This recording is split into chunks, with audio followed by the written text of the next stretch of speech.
The North Central Texas Council of Governments 911 program launched in June of 1991.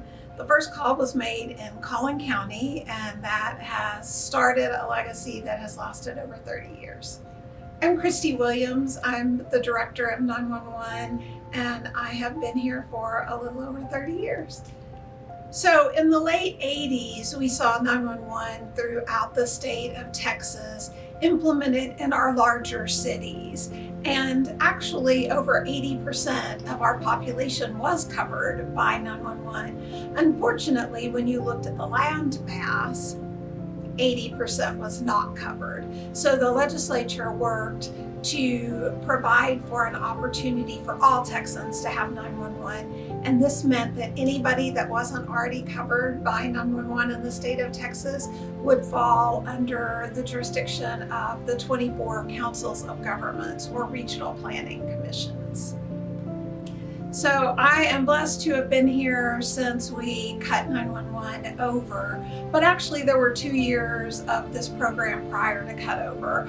We passed, the law was passed, and then we started collecting funds for 2 years so that we would have the money to pay for the 911 system.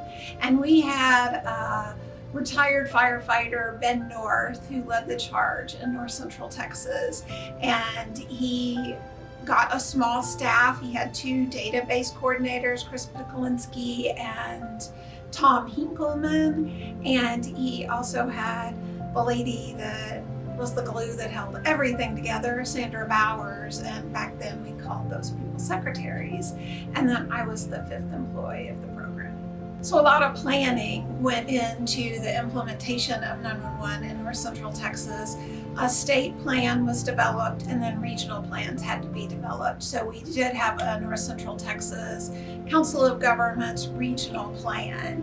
And then we had to start working towards the implementation of the system. So not only were we saving money, but we were also looking into the technology, choosing what kind of 911 call taking equipment would be used, developing a training program for our 911 telecommunicators, and working on public education, because at that time, people either dialed 0 for operator when they had an emergency, or they dialed their local, at that time, 7-digit phone number. So I'm sure there were political roadblocks and financial roadblocks. I know that Ben North traveled to many council meetings and commissioner court meetings and worked to get the public to embrace the idea of 911.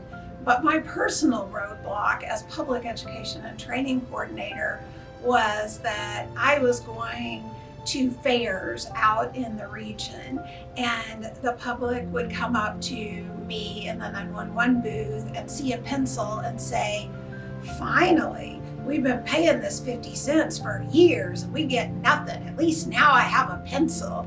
So it was really the public expectations. And beyond that, there was a idea that 911 was not needed because Joe knows where I live, and if I have trouble, he'll send the fire department. And so the challenge of educating the public was a roadblock in the beginning. So the first day of 911 in the North Central Texas region was actually amazing. We had the president of the State Commission on Emergency Communications was the county judge in Collin County, and he was going to make the first call. And we had spent a lot of time working in the community to get things donated and to set up a cutover ceremony at each county.